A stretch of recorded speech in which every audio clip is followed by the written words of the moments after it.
अब ये बहुत बड़ा प्रश्न हमारे सामने आता है। मोदी जी जैसे ही हम लोग चर्चा करते हैं, मोदी जी बीच में आते हैं, हिंदुत्व की बात करते हैं, मोदी जी सहज भाव से बीच में आ जाते हैं। आप ही लेके आए हैं। मैंने भी अपने वक्तव्य में उनका जिक्र किया था, क्योंकि इर्द गिर्द राजनीति वहीं घूम रही है। मुझे लगता है कि अगर हम पिछले 10 साल देखें, 2014 से पहले का समय देखें और 2021-22 आया चाहता है देखें, तो समाज में क्या क्या हुआ है। आपने मेरे वक्तव्यों को शायद ध्यान से सुना नहीं। मैं ये चाहता हूं कि कुछ तो अच्छा किया होगा, हम उसको देखें। अब दूसरी बात, ऊपर कहा गया कि रोजगार बेरोजगारी सब, कौन उसको दूर कर सकता है? मुझे एक नाम बता दीजिए, मैं आपको 10 नाम देता हूं। क्या ममता? क्या अखिलेश? क्या मायावती? क्या लालू यादव? क्या मुलायम? क्या कांग्रेस का कोई भी नेता? क्या दक्षिण में एआईडीएमके, अन्ना डीएमके? कौन कर सकता है ये? बीजू जनता दल? क्या इसको नीतीश दूर कर सकते हैं? कौन कर सकता है? या कश्मीर का कोई भी नेता इसको दूर कर सकता है, जिनके पास 20-25 साल सत्ता रही? सोचने की बात है बड़ी गहराई से, कि अगर मैं मोदी के खिलाफ, अगर मैं चलिए मोदी, कल को मैं, हम कहते हैं हमने मोदी को हटा दिया, अब कौन? सोच के देखो। बहुत, मैंने एक एक व्यक्ति को सामने रख करके सोचा है इस चीज को। ये नहीं कि हम अंधभक्त हैं, मोदी भक्त हो गए ना। मोदी ने कम से कम कुछ ना किया हो, मैं कहता हूं उसने कुछ नहीं करा। उसने हमको उल्लू बनाया। वो अडानी का, फलाने का, ढिमकाने का, सब कुछ एग्रीड, पूरी तरह सहमत हूं।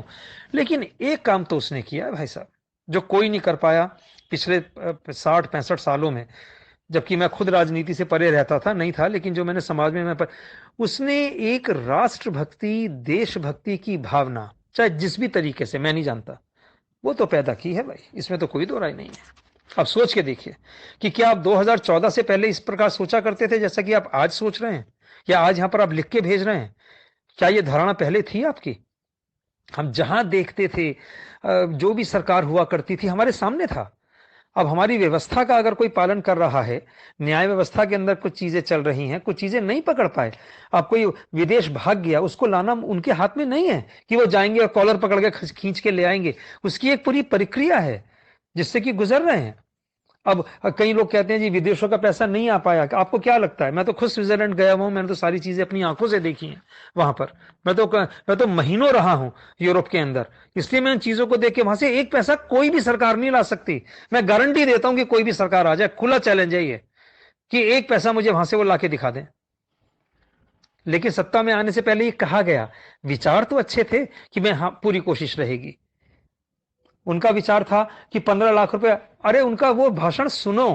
वो ये कह रहे थे कि अगर विदेश से पैसा यहां पर आ जाए तो इतना पैसा होगा कि 15-15 लाख रुपए सबके बांटे आ जाएगा।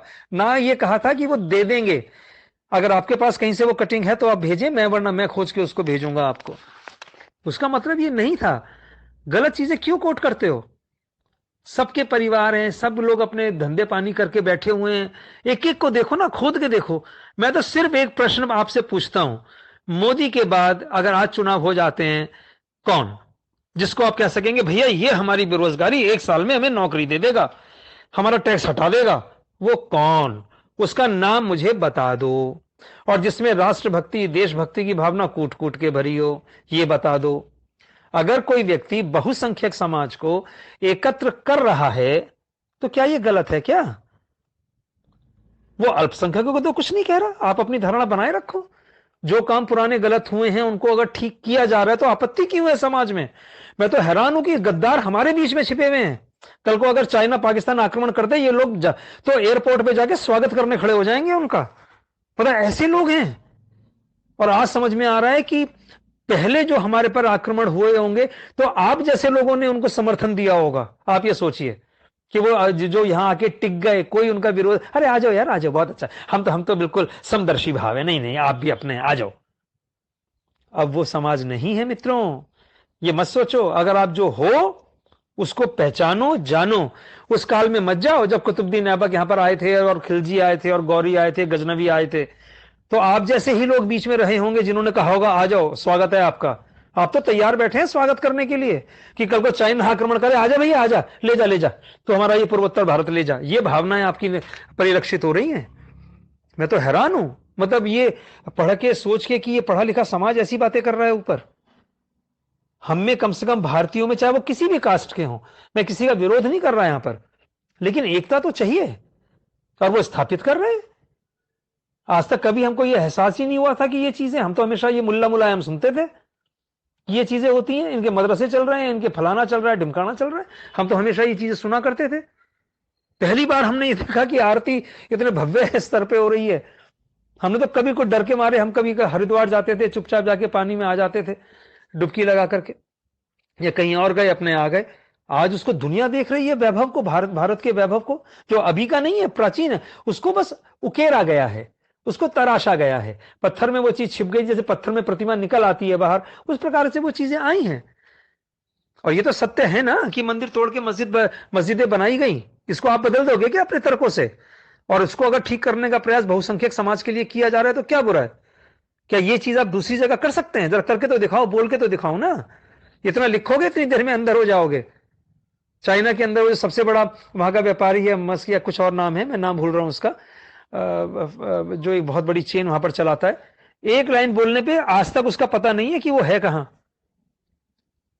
तो ये सारी चीजें, हमारे भारत के अंदर ये स्वतंत्रता है कि हम किसी को कुछ भी कह सकते हैं यहां।